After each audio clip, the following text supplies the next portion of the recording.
حیدرآباد میں ایک افسوسناک واقعے نے سب کو افسردہ کر دیا، جہاں غیر مسلم نوجوان سے محبت کی شادی کرنے والی مسلم لڑکی کو سسرال والوں نے قبول نہیں کیا، جس سے مایوس ہو کر گھریلو جھگڑوں اور مالی پریشانیوں کے باعث لڑکی نے خودکشی کر لی۔ واقعہ عنبرپیٹ پولیس اسٹیشن کی حدود میں واقع لکشمی نگر میں پیش آیا۔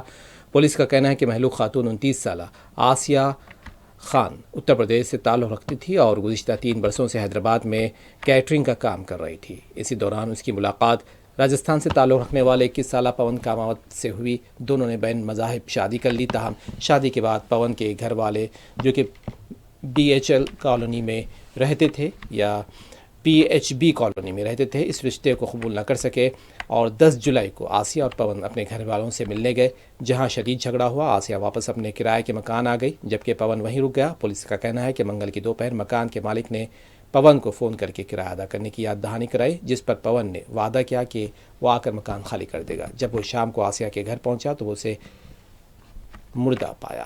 آسیہ نے خودکشی کر لی تھی اور اس واقعے سے صدمے میں پون نے بھی اسی پنکھے سے پھندا لے کر جان دے دی۔ بدھ کی رات مقامی افراد کی اطلاع پر پولیس موقع پر پہنچی، لاش کو تحویل میں لے کر پوسٹ مارٹم کے لیے بھیج دیا گیا۔ کیس درج کر کے تحقیقات شروع کر دی گئی۔ پولیس کی ابتدائی تحقیقات کے مطابق اس سانحے کے پیچھے سماجی دباؤ، والدین کی مخالفت، گھریلو جھگڑے اور مالی مسائل شامل ہو سکتے ہیں۔